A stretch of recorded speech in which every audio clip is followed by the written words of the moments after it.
여러분 안녕하십니까, 진성호입니다. 지금 더불어민주당은 이재명 대표에 대한 검찰의 구속영장 청구에 지금 촉각이 곤두서 있습니다. 오늘도 이재명 대표는 자신에 대한 이 검찰의 구속영장 청구 방침과 관련해서 윤석열 대통령 실명을 거론하면서 비판했습니다. 자, 그만큼 지금 민주당 만약 국회 체포동의안이 회부되면 이걸 당론으로 부결시키느냐를 놓고 또 당내가 시끌시끌합니다. 그런데 이 구속영장을 청구할 곳은 바로 서울중앙지검입니다. 지금 이재명 대표는 물증을 대라 이렇게 떠들고 있지만 이미 언론에 보도된 것만 하더라도 물증은 차고 넘친다는 생각이 듭니다. 그런데 방금 전 석간문화일보가 굉장히 큰 특종을 했습니다. 서울중앙지검이 수사하고 있는 위례 신도시 특혜 의혹과 관련해서 이재명 승인을 받은 주지영 푸른 위례 전 대표가 검찰에 폭탄 진술을 했습니다. 이재명이 모를 수가 없는 정황을 그대로 진술한 겁니다. 자, 호방건설이라고 있습니다. 굉장히 큰 건설 회사입니다.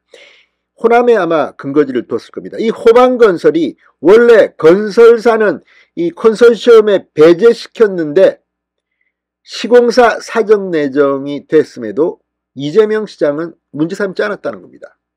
이걸 이재명이 모를 리가 없었다고 주지영 전 대표는 말합니다. 이 정도도 물증이 아닙니까? 아무튼 주지영 전 대표의 진술로 지금 이재명 대표는 이제 궁지에 몰렸습니다. 만약 검찰이 구속영장을 청구하고 체포동의안이 국회에 회부되면 한동훈 법무부 장관이 이재명 대표의 범죄 혐의를 줄줄이 국회에서 읽을 겁니다. 물론 위례뿐만 아니라 대장동, 대선자금 불법 의혹 여러 개가 있습니다만 방금 전 석간문화일보의 특종은 이재명 대표의 상당한 치명상을 입힐 것으로 보입니다. 진성호의 융단 폭격 시작합니다. 이재명 대표를 융단 폭격합니다. 자, 이 서울중앙지검 반부패 수사 1, 3부 엄희준, 강백신 부장검사 수사팀이 이 위례개발 특수목적법인 SPC인 푸른위례 프로젝트 주지영 전 대표로부터 상당히 충격적인 진술을 받았습니다.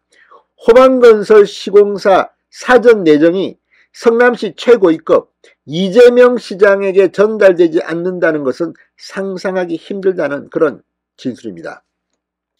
당초 건설사는 위례 신도시 개발 과정에서 사업자 컨소시엄에서 배제되는 것이 원칙이었습니다. 그러나 이명계약을 통해 컨소시엄에도 합류하고 시공권도 동시에 얻었다는 겁니다. 이런 상황에서 유동규 전 성남도시개발공사 기획본부장에 이어 주 전 대표도 무산될 뻔한 위례 개발을 가능하게 한 시공사 이면계약 배경에 최종 승인권자인 이재명 전 성남시장의 개입을 지목한 겁니다.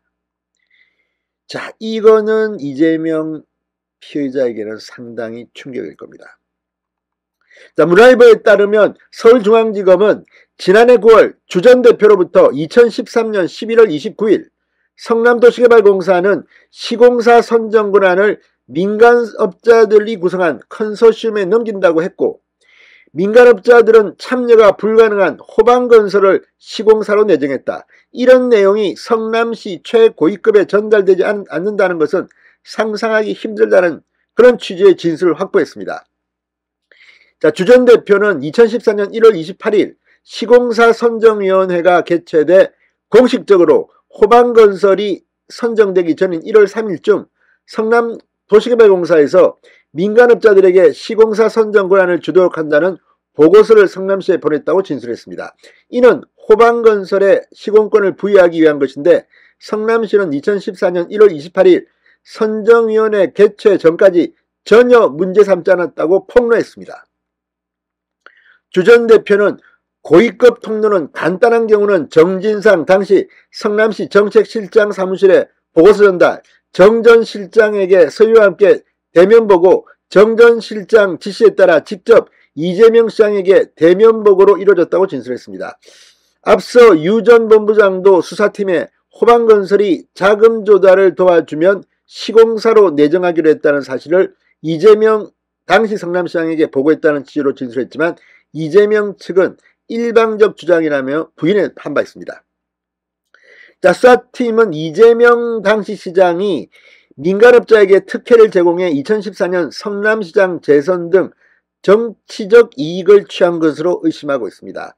당초 성남도시개발공사는 위례신도시 A2-8블럭을 한국토지주택공사 LH로부터 매입해야 했습니다. 대장동 민간업자들은 토지매매계약금 365억 원을 조달할 계획이었지만 컨소시엄에 참여하기로 한 미래세증권 등이 사업참여 계획을 철회하면서 무산될 뻔한 위기 상황에 놓입니다. 그런데 민간업자들은 호방건설의 자금지급을 보전받고 대신 시공권을 넘기기로 이명계약을 맺은 바 있습니다. 자, 호방건설, 이제 호방건설까지 등장했습니다. 자, 이재명 당시 성남시장 정말 몰랐던 것인지 알고도 이렇게 불법 의혹을 그냥 실행한 것인지 의혹은 꼬리에 꼬리를 물고 있습니다. 아무튼 방금 전 문화일보의 이 특종은 이재명의 구속수사가 불가피함을 시사하고 있습니다. 계속 부인만 하고 있기 때문입니다.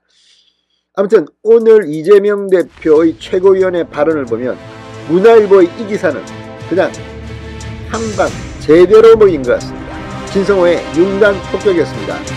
여러분 감사합니다.